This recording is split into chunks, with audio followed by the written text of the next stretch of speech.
Erosion and sedimentation are caused by stormwater runoff. Erosion takes valuable earth and moves it into our streams, rivers, and lakes, which then become sediment. This process creates inhospitable environments in our watercourses and water bodies. This process affects the wildlife that relies on our watercourses and water bodies. It also affects us humans from our daily lives and the communities that built themselves upon the business from the lakes and rivers which draw millions of tourists every year. In Toledo, Ohio, much of their drinking water is obtained from Lake Erie, where they have occasional algae blooms that are toxic and can affect liver function. Residents were told not to drink their water even if it had been boiled beforehand. So the question is our world worth the effort to save? The Federal Water Pollution Control Act began in 1948. It was the first major law to address water pollution. In 1972, it became the Clean Water Act after dramatic amendments, partially due to the Cuyahoga River fires. The Cuyahoga River in Cleveland, Ohio was so polluted from the nearby shipyard that it caught fire in 1969 when sparks from a passing train ignited debris in the river. However, that was not the first time. There had been at least a dozen or more fires since the 1860s, the most severe in 1952.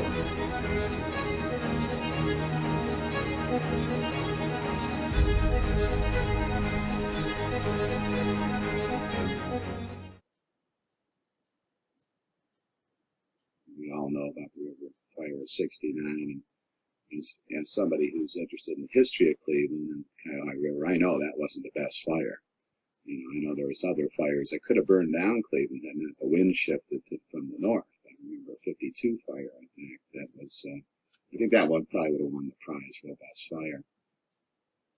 I was actually working the day that the river caught on fire, and actually working as a hatch tender on the ships. So it's kind of unusual when somebody would yell fire and tell you to run away from the river.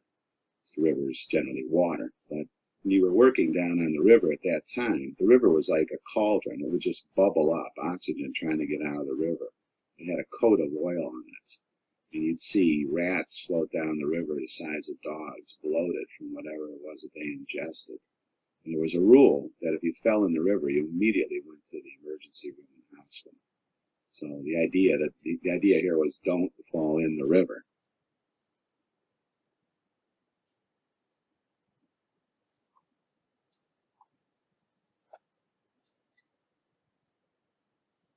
This issue is not just in Ohio. It comes from construction sites and land disturbance activities that are not taking proper care of the projects.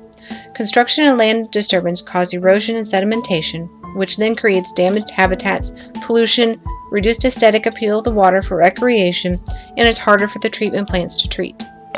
Branson was built as a fishing community and is one of the few areas where trout are raised in the cool waters.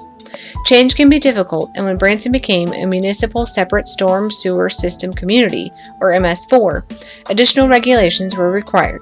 The regulations were also needed due to more frequent flooding and larger releases from Table Rock Dam.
Many contractors did not like the changes, but through disagreements come collaboration and open discussion.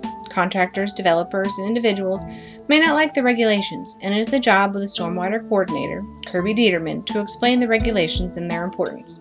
It is also his responsibility to determine the methods that would be the most cost-effective for the owner, which still comply with the laws. Kirby and I visited multiple construction sites and conducted inspections on each. Additionally, we tested Lake Taneycomo in 2 locations to determine the amount of nitrogen, its conductivity, and its turbidity, or clarity. As we progressed downstream, more nitrogen was evident, caused by increased fertilizer use. Conductivity was also high, or the amount of metal in the water. By working with Kirby over the last few years, I knew the basics, but he showed me in practice what he looks for to have a site in compliance. He also showed me one site which had many violations. I also got to see the process for water testing, as well as the how and why each test was needed. Lastly, the information Kirby provided me made me more aware of what I put on the ground and how it could affect myself or others downstream. As regulations for our community change, I see increased focus placed on water quality and slowing the flow of water to the lake and retaining the water on site during and after development. If everyone did a little to improve our water quality by not dumping hazardous liquids, overusing fertilizer or pesticides, and be more aware of the soil leaving the property, it can make a big change to your neighbors and the wildlife.